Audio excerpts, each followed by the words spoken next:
Natatandaan nyo pa ba mga ka-MT at Hilot yung tanong ko sa inyo dati na ano ang gusto mo na magbibigay ng tip ang client at hindi na siya babalik dahil hindi nga siya nasatisfy doon sa service, o regular client mo siya kahit hindi siya magbigay ng tip. At ang masaklap pa nito, no, hindi na nga siya babalik, hindi ka rin binigyan ng tip mga ka-MT at Hilot. Binabasa ko po lahat ng mga nagko-comment about po doon sa tinanong ko po sa inyo na naghahanap ako ng gusto ko kasing maintindihan nyo yung ano yung gusto kong ipunto sa inyo, bakit ko po tinanong sa inyo yun eh. May mga nagko-comment ay mali daw yung tanong.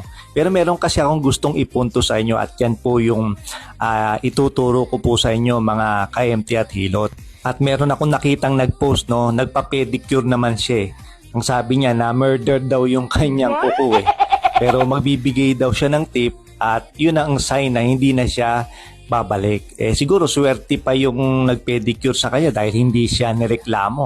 O ganun din tayo mga ka-MT na mabuti kung hindi na babalik yung client at hindi na rin tayo irereklamo kung tayo ay employed o kaya naman kahit nag-home service ay magrereklamo pa rin siya sa atin.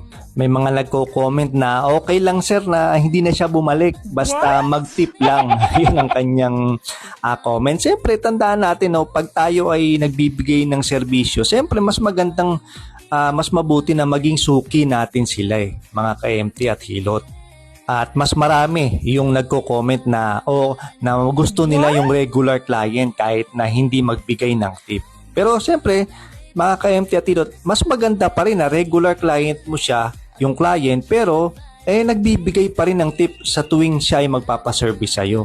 Bakit ko po ba itinanong sa inyo yun mga ka-MT at Hilot? Gusto ko po kasi makuha nyo yung punto eh. Habang binabasa ko ay merong isang tikmuntikan niya palang makuha yung gusto kong ipunto eh. Ang gusto kong ipunto sa inyo mga ka-MT at Hilot, magbigay man ng tip o hindi magbigay ng tip si client, ay dapat ang presyo natin ay sapat po yun para tayo ay makaraos sa isang araw, mga ka-MT. For example, mga ka-MT, 1,500 ang service mo sa pag-home service mo. Pero ako po, naliliitan po ako dyan sa 1,500 kung ikaw ay mag-home service. Bakit? Kasi dadalhin mo nga yung convenience sa client eh. At kung meron ka pang mga ibang gamit, ang primary kasi dyan, sa akin po, para talagang ma-relax ang client, ay primary, dapat may dala-dala tayong massage bed eh. Yung massage bed kasi, hindi mo naman pwedeng basta tupiin yan o lagay mo sa bag mo eh. Kailangan ita-tricycle mo yan. O kung sa motor naman, hindi pwede. O kaya magagrab ka o anuman ang transportation na pwedeng gamitin para madala mo yan doon sa lugar ng client. For example na nga ay 1,500 ang iyong massage service. O kailangan hahati-hatiin mo yan eh. For example, 1,500, yung 500 pesos ay yun ang sahod mo doon sa pagmamasahe mo eh. Yun, sa sahod mong 500, dun mo kukunin lahat ng gastusin. Pambayad sa kuryente, sa upa, pagkain nyo, mga ka-MT at Hilot. Yung another 500 naman, ay yun ang magiging savings mo. Kaya for example, isa lang. Yung targetin nyo kahit isa lang ang i-massage nyo sa isang araw.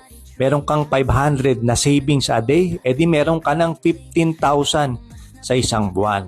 At yung another 500 naman, ayun ang matitira mo sa iyong negosyo, yung sa iyong pag-home service. Doon mo lahat kukunin yung pamasahe mo, yung pambili ng langis. Kaya ganun po yan mga ka-MT. Kaya kung tayo ay magpe-presyo, ay yung makakasapat na sa ating pangangailangan, hindi ang pag-asa natin, yung tip ng client na gaya ng ginagawa ng ating mga kasama na gagawing 150, 250, 350 ang masahe kasi ang sinasabi nila, may tip naman.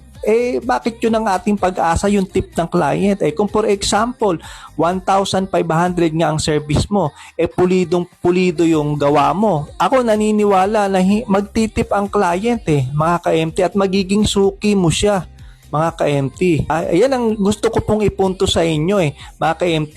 Kung magbigay man ng tip o hindi, pero yung presyo mo ay sapat yun para ikaw ay mabuhay. Kaya nga tayo nagse-service, gaya ng sinasabi ko, para mabuhay tayo, hindi hanap patay, mga ka-MT. Sana naiintindihan nyo yung aking gustong ipunto po dyan, mga ka-MT. O yun, kung naiintindihan nyo, o yun, pakisagot nyo po, mga ka-MT at Hilot.